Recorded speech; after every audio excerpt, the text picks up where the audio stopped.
Hi guys, and welcome back to our homestead. It is a beautiful day here in Arkansas, and I'm hoping that the rain is finally done. It was nice to get rain for the garden, but we always get more than 5 inches of rain at a time, and 4 days in a row of rain. I think we're good. I know we've been gone for a little while, but I want to thank all you guys for all of your thoughts and prayers and all of your kind words. It really helped us move forward and realize that, yes, all the great memories that we have with Bailey are still there. Today, I came out front, and I don't know if you guys have seen, but we did get our raised beds filled over here. So I have some fall crop, some lettuce and some greens that I'd like to get into those so that they can start growing.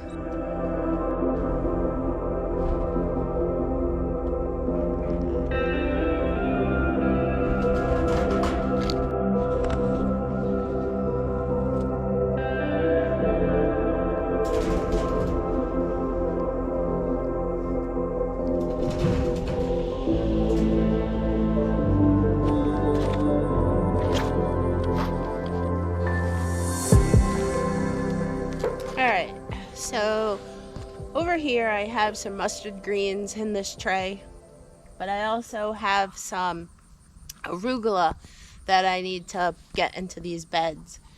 So that's what we're going to be putting in here today. I did other fall crops. We also have some purple top turnips in our garden. Those are doing okay, but if they don't get big enough for sale, then I know that they'll help to loosen up the soil and give a lot of organic matter to our soil. This spring we had a really tough time. The tomatoes weren't ripening. Our cherry tomatoes weren't producing very well.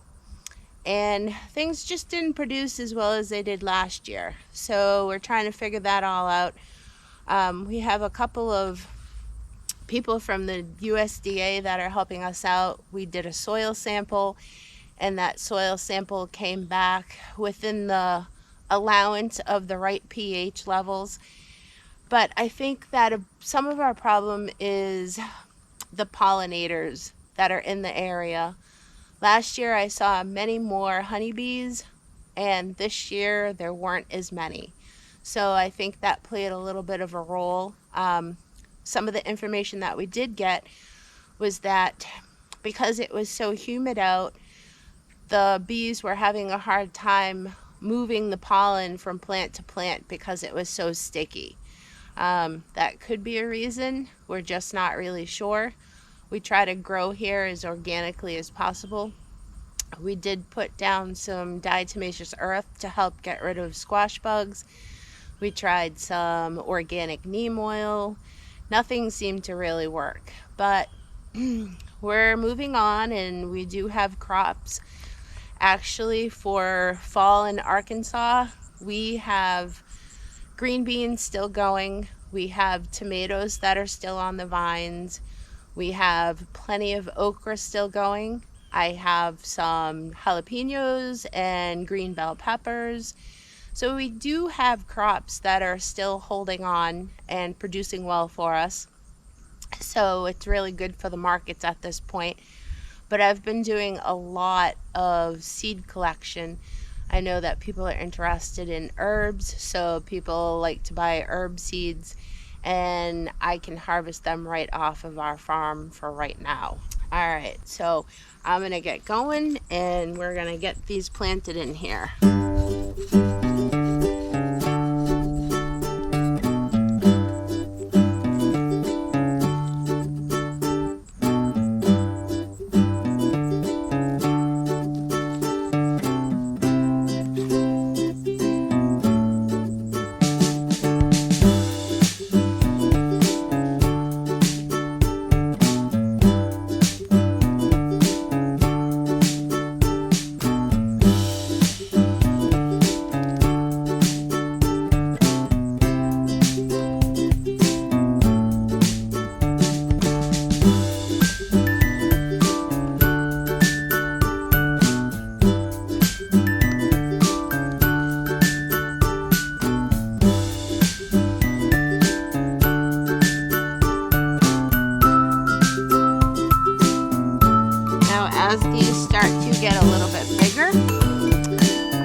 thin them out, but most of these seedlings do have their true leaves on, so we will see which ones survive and which ones don't.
Now that I have my mustard greens in place, I'm going to start with my arugula here. Now the arugula is a little bit bigger than the mustard green was, so I'm going to try to space those out a little bit better. And it's probably easier to just do it with your hand.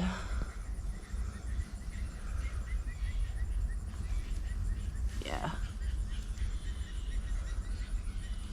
Now, like I said, I'll have to come back and separate some of those mustard green, but my arugula is a little bit bigger here, so it's easier to plant.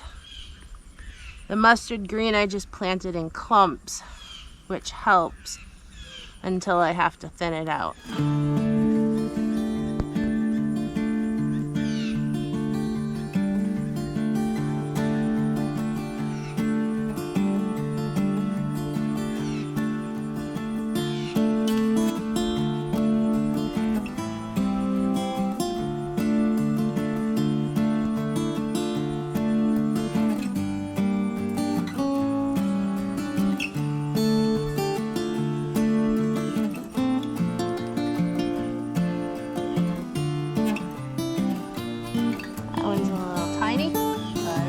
Work.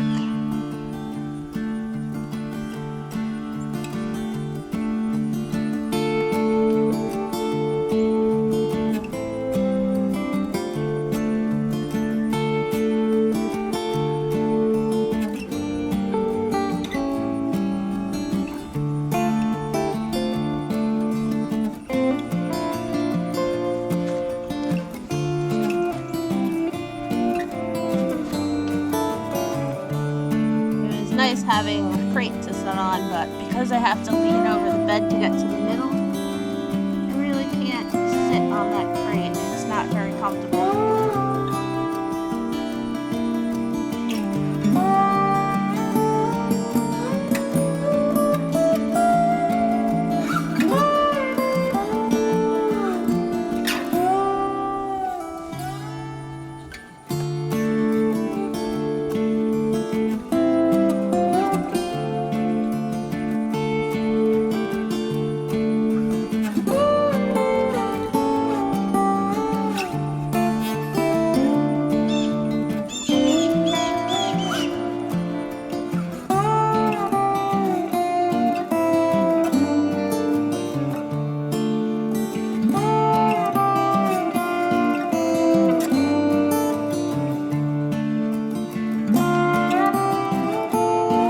Okay guys, so I was able to get one whole row of mustard greens like you saw, and 2 whole rows of arugula.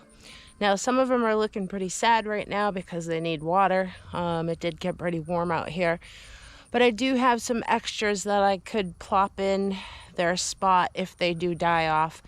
So 1 bed down, and I'm not sure about the other one because I'm still waiting for some lettuce greens to get a little bit bigger before I plant them. But here's what this looks like.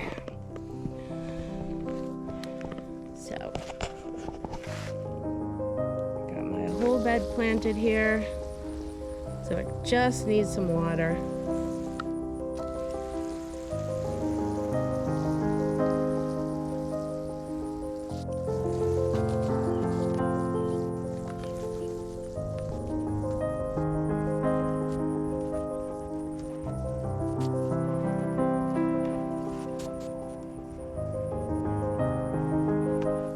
Alright guys, now that I have that all watered in, I'll probably have to come back and water later on today. Probably this afternoon to give it a little bit more water, because when we did fill the beds, the soil was damp, but it's been sitting out in the sun, so as I was planting I noticed that it was a little drier than I wanted it to be. But that's okay, because I have to come up here and check everything and also get my stuff ready to go into the car to get ready for a market. I have a market tomorrow, on Friday evening, and I have a market on Saturday. Now, I don't think you guys are aware, but I've been working in collaboration with the farm store that just opened up here in our area, and they had expressed that they would love to have a market in front of their store. So for the past 2 months, I've been putting that market together, and I've been working on finding different vendors. So it's an artisan's market. So it's not just people who make jams and jellies and sell plants and sell vegetables. It's others who have honey, who sell woodworking, who sell any kind of crafts, people that make soaps and lotions, people that make candles, jewelry, you name it, there's a market for it. So basically I thought it would be a good idea, instead of just keeping it to a farmer's market, that it would be nice if we could include all of the artisans that we have in our area. So I was working on that, and it's this Saturday. So I'm taking the time to basically, I wanted to reach out to you guys and put out another video, because I know that it's been a while since we've spent some time. But it's also been very helpful to have that time to be able to reflect and take some time for ourselves. So I want to thank you guys for sticking around and watching our videos and supporting us. And also, again, thank you for all of your thoughts and prayers. We appreciate it so much. And I will see you guys on the next one. Thanks so much. Bye.